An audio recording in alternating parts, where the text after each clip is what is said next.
Thank God. He left the bar off. I've barely got enough in me to push the door open.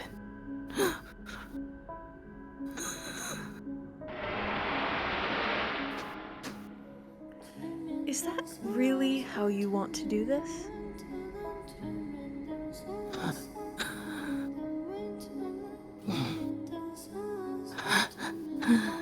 Oh, it's you. Well, colored me surprised. I figured you'd be with Michelle. I'm here to see you off for him.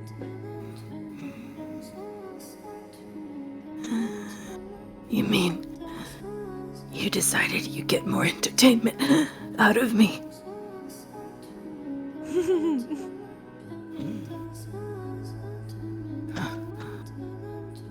A girl with long, braided hair stood before me. A smile spread across her lips. Her form was vague, almost a silhouette, and I couldn't make out any details. But I still knew exactly who she was. This wasn't my first encounter with the witch, after all. I'd been able to see her and hear her voice since shortly after arriving at the mansion. When I told Michelle that I believed she existed, I wasn't just saying it. I knew.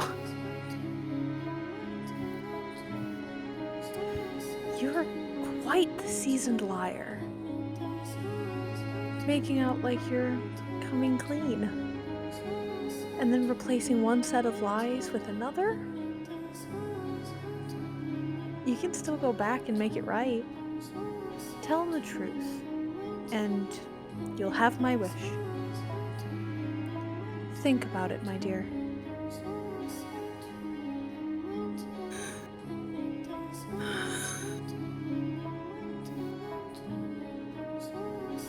A few days after taking up lodging at the mansion,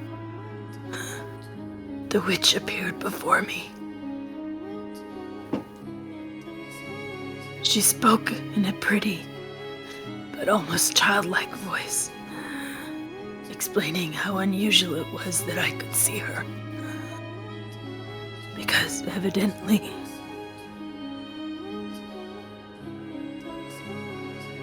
no one with a trace of hope in their heart is capable of seeing me. They can't hear my voice or even sense my presence. The despair that coursed through Michelle is what served as the catalyst for my resurrection. You're not here to be healed.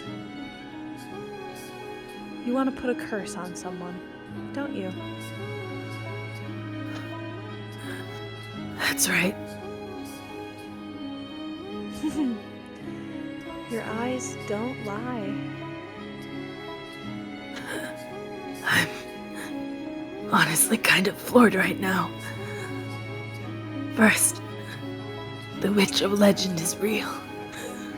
And second, she's not even human. A mortal could neither cause miracles nor cast curses. Fair enough. So how do you know what I really wanted? It was obvious, my dear. All that murky filth swirling between your smiling visage is like a window directly into your soul. Sounds like there's no hiding anything from you. So I can just drop the act, huh? Tell me at least you can't hear everything I'm thinking. And what if I can? I would appreciate a little bit of privacy. Fear not, my dear. I don't have the ability to read your mind, no. But you should know that the world as you living see it, and the world as I see it, are very different things. Emotions, such as your seething animosity and desire to curse, as well as fragments of your memory, are all laid bare to me. I normally wouldn't bother sparing anyone a moment of my time. I have a mission to accomplish, and I would like Michelle to accompany me on the long journey to its completion. So, I don't have time to distract myself with anything else. If you were, indeed, nothing but a needlessly optimistic fool come in search of miracles, I would have done everything in my power to chase you out. So I can assume the fact that I'm still here means you've taken at least something of an interest in me then? Indeed. For you are broken enough to come seeking me. Then I'll get straight to the point. I want you to curse my family. Every last one of those damn Castagnets.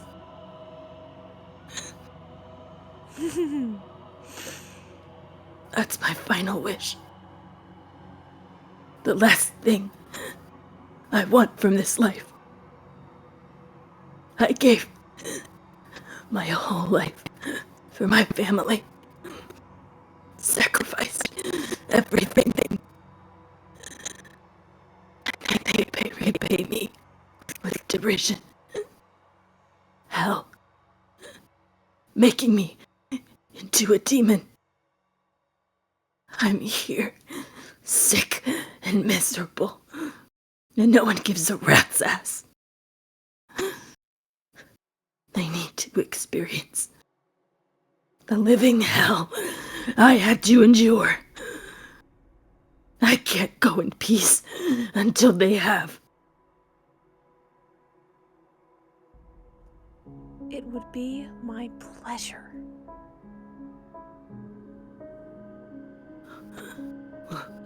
Wait. Seriously? What? Do you not believe me? No. I just didn't think it would be that easy. On one condition, though. I will offer my sincerest wishes for your family's utter devastation, so long as you offer me something in return. That sounds more like the witch I was expecting. So, what do you want from me? My life? A sack of gold? My resources are a bit limited, but let's hear it. Michelle's spirit. Excuse me? I told you I wanted Michelle to accompany me on my journey. But too much of his worldly concerns remain for him to be of any use to me right now. He still racks his mind over trifling drivel. That stone-faced Michelle. He has actual worries. It's all an act. For now, that is. I want you to crush his spirit, transform him into something more fitting for my purposes. And then I will make your wish mine. That sweet voice makes what you're asking all the more frightening. So how do I go about it? Start by using your head, my dear. It was worth a shot. That said, I will give you a hint. You have at your disposal everything you need to become exactly what he desires most.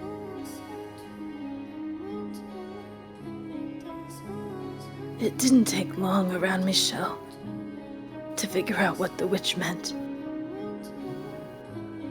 There was one thing he very clearly sought, and it was something I was presently capable of making myself into. I had everything one would need to slip through the cracks in the wall around his heart. I was on the verge of death. I didn't know a thing about him or his personal life. And I was a man. Michelle seemed to have trust issues when it came to women. He had no interest in a lover or a romantic partner, but a peer, a male friend. I guess Michelle had probably been subjected to countless betrayals over the years. His mother, father, siblings, loved ones. But probably never at the hands of a friend. I doubted he'd even had a real friend before. So Morgana's proposal was for me to become his friend, and then betray him.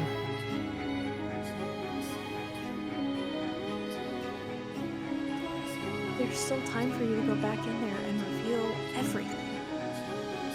To see your wish to fruition. You can even ask for a miracle instead of a curse. To rid what ails you. Don't bother. I'm not interested in any of that anymore.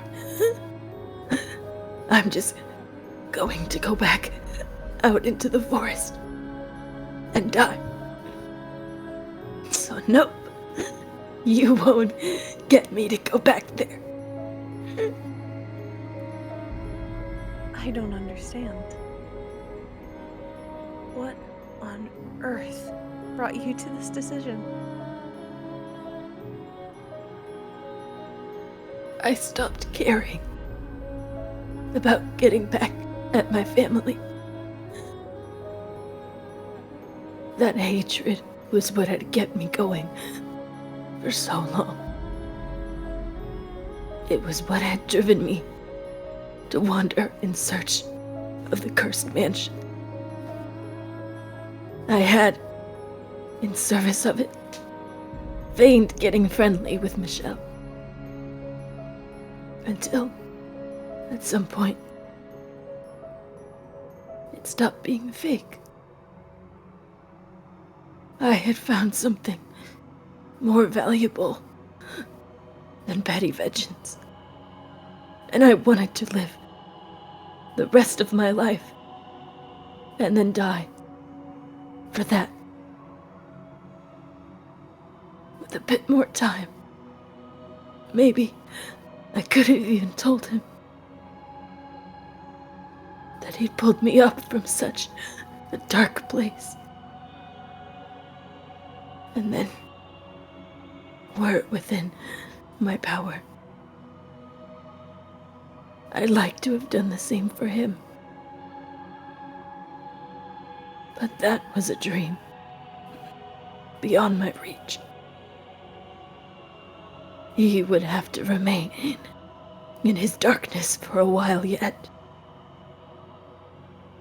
I can understand losing interest in cursing them, but you're ignoring the other part of my offer. That I could wish for a miracle. Perhaps you don't believe the cursed wish can perform miracles?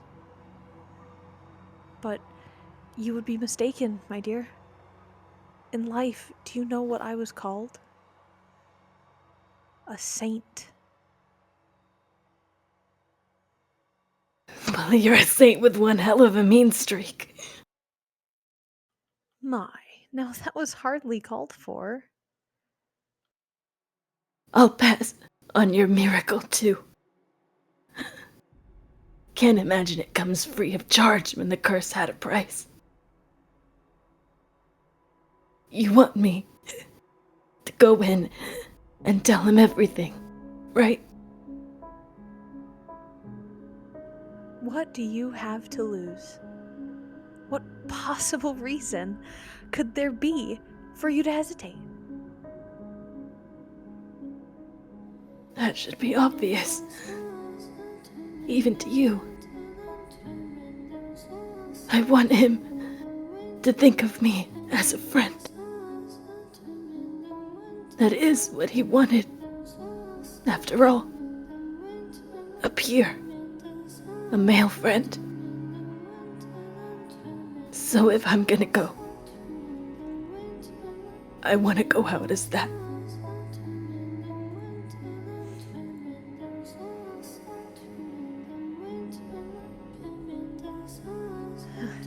You would give up your chance at life for something so utterly meaningless? I don't care how stupid you think it is. I didn't have enough time to pull him out of his dark place. But if at least he remembered me as a friend, and that had some positive effect on him, however insignificant, I much preferred that to anything the witch was proposing. Just don't you go blabbing once I'm gone. I can't make any promises, my dear. You say a word to him, and I'll curse you. My heavens. Are you picking a fight with a witch? Do you honestly believe you can curse me? You bet I can. I could well turn into a witch. Just like you. Once I'm dead.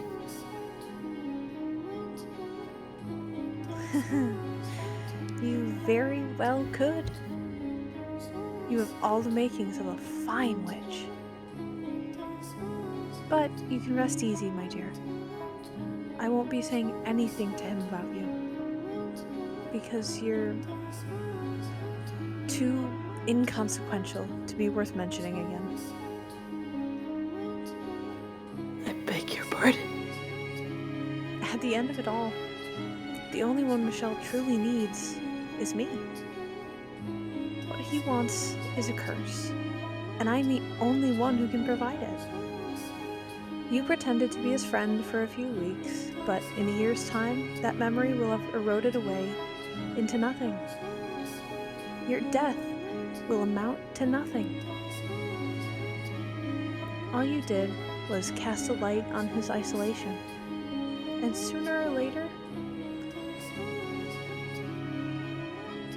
it'll transform him into an inhuman spirit who lives only to spread curses, much like myself. Now that I can say you're wrong about. There's more care and understanding in him than you realize. He hides it, but it's there. Don't fool yourself. The whole world isn't going to bend to your whims, Morgana. There was nothing left that I could do. I couldn't leave any more of a mark on him, nor could I free him from her grip. But someday, someone would appear. Man, woman, friend, lover, it didn't matter. Someone would enter his life take him by the hand and lead him out of this cursed mansion. Someone would drag him out of his darkness. Well, you turned out to be quite the disappointment. Everything I once saw in your eyes has been purified away into nothingness. Mark my words, all your hopes will be in vain. You can watch from the afterlife, helpless as everything I said comes to pass. And I'll be praying from the pearly gates that you're wrong. Well, this is where we part ways then. Farewell, Mamie. Until our souls cross paths once more in the boundless sphere of fate.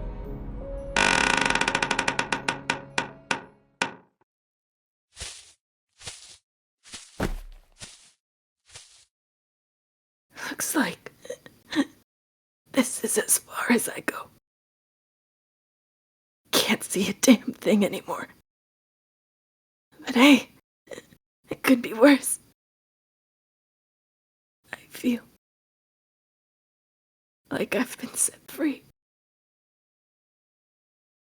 Like all my shackles have been loosed. I've found one thing to appreciate about this disease. It gave me the one chance in my life to be myself.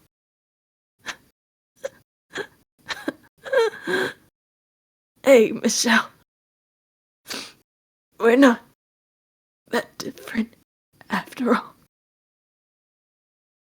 You were my first friend, too.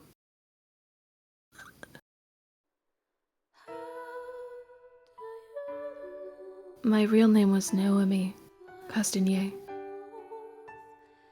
Imeon, the name I went by, was just my first name spelled backwards. But truth be told, I was pretty fond of it. Anything else I might have come up with would have probably given away my gender straight off.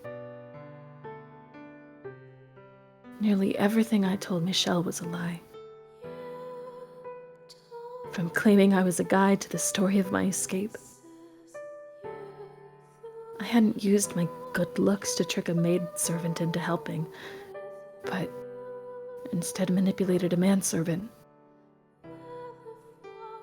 But looking back on it, now that it was all over, I felt like the fake me, Imeon, was more me than the real thing. I'd always felt constricted my whole life. Nothing but barriers from the day I was born. I loved playing music, writing stories, running, riding a horse, swinging a sword. Anything that gave me some sort of freedom. But I was only allowed that until I was about 10 years old. At which point, my life became training in everything I needed to be married off to some noble man. I still remembered those days vividly.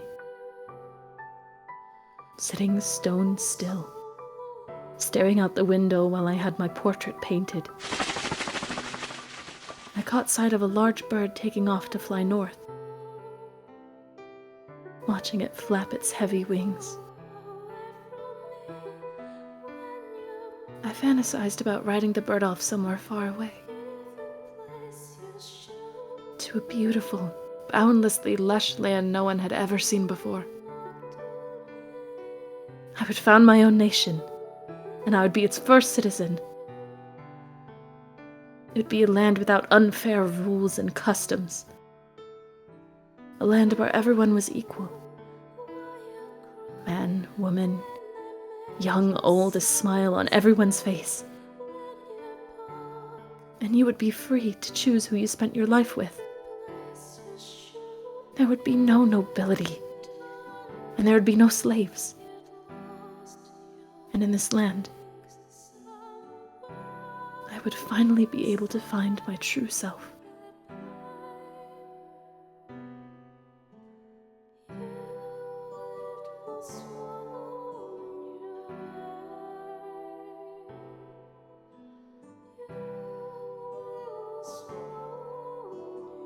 Michelle. Michelle? Oh, goodness, what are you doing in here? Oh, Mom. Mother.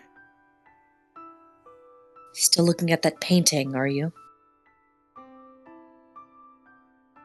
Yes, there's something about it. You agree with me, don't you? It's a wonderful proposition, but your brothers never seem to want to listen to me. We'll have to return the painting to the Castaniers. And after they went through all that trouble... Indeed. But all that aside, it's time for supper, Michelle. We're celebrating Didier's return tonight, so don't you dawdle. You need to be there and show him how much you love him. Yes, Mother. I will be right down. Don't keep us waiting. It's been bothering me. Why I couldn't take my eyes off the painting of the Castanier girl. But I think I figured it out. That forlorn look in her eyes. There was more than resignation in those eyes. A trace of longing lurked within them as well. She was looking out at a faraway world, distant not only in physical location from our own, but in time as well. A boundless dream dwelled in her heart. I found myself slipping into her place, fantasizing about that same distant land. A place where I was allowed to be myself. And if, by some chance, I were able to make it there, would I find you there, Nimi?